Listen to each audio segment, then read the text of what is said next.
भारत से अलग हुए 15 देश। अखंड भारत के बारे में आपने कभी न कभी तो जरूर सुना होगा, और यदि आप भारत निवासी हैं तो आपके मन में भी कभी न कभी ख्याल आया होगा कि भारत फिर से अखंड बने। तो दोस्तों, भारत इतिहास में एक इतना बड़ा देश था कि समय अनुसार इससे 15 देश अलग हो गए। फिर भी आज भारत विश्व में क्षेत्र के अनुसार 7वें नंबर पर आता है। तो चलिए बताते हैं आज की वीडियो में कि भारत से कौन से 15 देश अलग हुए। नंबर 1, अफगानिस्तान।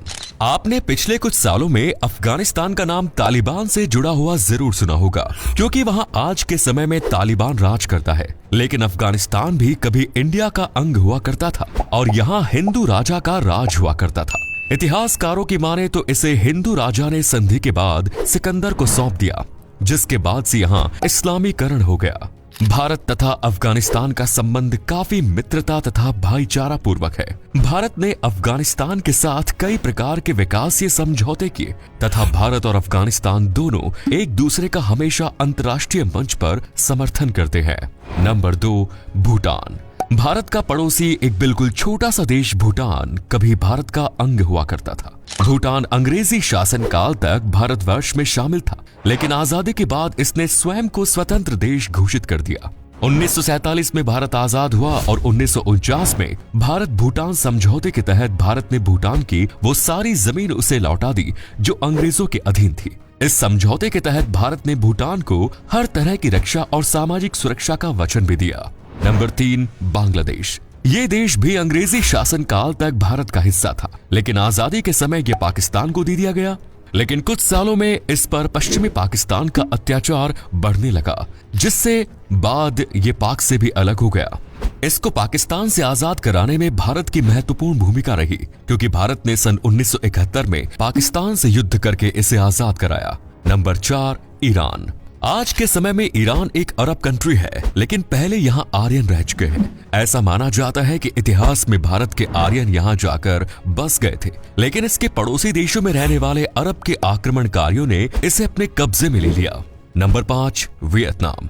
इतिहास में यहाँ भी काफी हिंदू लोग निवास करते थे, लेकिन धीरे धीरे यहाँ बौद्ध धर्म हावी होता गया। पहले इस देश का नाम चंपा हुआ करता था, लेकिन यहाँ हिंदू राज समाप्त होने के बाद ये देश अलग बन गया। आज के समय में वियतनाम अपने खूबसूरत समुद्री तटों, अपनी संस्कृति, अद्भुत भोजन जैसे फो, वियतनामी कॉफी और मैत्रीपूर्ण लोगों के कारण एक लोकप्रिय पर्यटन स्थल है। इसके साथ ही ये भारत का एक अच्छा दोस्त भी है। Number 6, Cambodia. आपकी जानकारी के लिए बता दें कि कंबोडिया में दुनिया का सबसे बड़ा हिंदू मंदिर है, जिसकी इमेज आप कंबोडिया के नेशनल फ्लैग में भी देख सकते हैं। ये भगवान विष्णु जी का मंदिर है, जिससे आप अंदाजा लगा सकते हैं कि पहले यहाँ भारत का शासन हुआ करता था। Number 7, Indonesia. आज इंडोनेशिया दुनिया का सबसे बड़ा मुस्लिम देश है, लेकिन ये भी कभी भारत का हिस्सा हुआ करता था।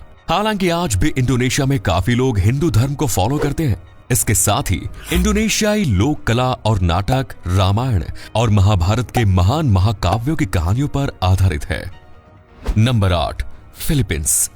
ये भी पूर्वी एशिया का देश है जो कभी भारतवर्ष का हिस्सा हुआ करता था, लेकिन भारत के रास्ते यहाँ मुस्लिम आक्रमणकारी पहुंच गए और इसे स्वतंत्र देश घोषित कर दिया। यहाँ भी कुछ प्रतिशत में हिंदू आबादी रहती है। Number 9, Malaysia. पूर्वी एशिया के ज्यादातर देशों का इतिहास लगभग एक जैसा रहा है, जिससे मलेशिया भी अछूता नहीं रहा। पहले यहाँ हिंदूवादी लोग रहा करते थे, लेकिन बाद में यहाँ भारत के बौद्ध अनुयायी बसते चले गए और इंडिया से अलग हो गए। देश जब आजाद हुआ तो मलेशिया को अंग्रेजों ने अपने पास रख लिया। हालांकि 1957 में इसे एक अलग आजाद देश बना दिया गया। Number 10, Myanmar. इस देश को हम बर्मा के नाम से भी जानते हैं, क्योंकि भारतवर्ष में इसका नाम बर्मा हुआ करता था। जब अंग्रेज भारत आए तो इन्होंने इंडिया के साथ म्यांमार को भी अपने कब्जे में ले लिया, जिसके बाद यहाँ भी सैकड़ों साल शासन किया और अंत में म्यांमार ने खुद को स्वतंत्र देश घोषित कर लिया। नंबर 11 है, नेपाल। नेपाल के नाम से आपको पता होगा, भारत में बनने वाले राम मंदिर की मूर्तियों के लिए नेपाल से ही शालिग्राम शिला लाई गई। फिलहाल तो दुनिया में एक भी हिंदू राष्ट्र नहीं है, लेकिन नेपाल स्वयं को हिंदू राष्ट्र बताता है, क्योंकि यहाँ की ज्यादातर आबादी हिंदू धर्म को फॉलो करती है। इसकी ज्यादातर सीमा भारत से लगती है, लेकिन ये भी समय के साथ इंडिया से अलग हो गया। नेपाल और भारत पड़ोसी राष्ट्र है। इसके साथ ही दोनों राष्ट्रों की धार्मिक, सांस्कृतिक, भाषाई एवं ऐतिहासिक स्थिति में बहुत अधिक समानता है। नंबर 12, पाकिस्तान। इसके बारे में हम सभी जानते हैं क्योंकि इसे हमारे देश के इतिहास में भी पढ़ाया जाता है। जब भारत को आजाद किया गया तब मुस्लिम लीग ने अपना अलग देश पाकिस्तान बनाने का फैसला किया, जिसके फलस्वरूप पाक का निर्माण हुआ। पाकिस्तान भारत का आज कट्टर दुश्मन है। शुरू से ही पाकिस्तान कश्मीर लेने के लिए भारत से लड़ता आया है, मगर पाकिस्तान के हाथ कुछ नहीं लगा सिवाय भुखमरी और गरीबी के। पाकिस्तान सन 1947 में भारत से अलग होने के बाद भारत से कई युद्ध कर चुका है, जबकि पाकिस्तान को हर बार सीधे हाथ मुक्की खानी पड़ी। नंबर 13 है श्रीलंका।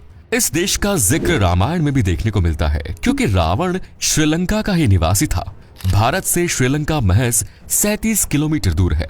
ये भी भूटान की तरह अंग्रेजों के शासन तक भारतवर्ष का हिस्सा हुआ करता था, लेकिन अंग्रेजों ने इसे अलग देश बना दिया। सन 1948 में अंग्रेजों से इसे आजादी मिल गई और इसने 1972 में अपने देश का नाम लंका रखा और वर्ष 1978 में इसके आगे सम्मान सूचक शब्द श्री जोड़कर श्रीलंका कर दिया गया। श्रीलंका भी पिछले कुछ साल से भुखमरी और गरीबी का शिकार है। Number 14, Thailand. भारतीय इतिहास के मुताबिक इसका प्राचीन नाम शामदेव था।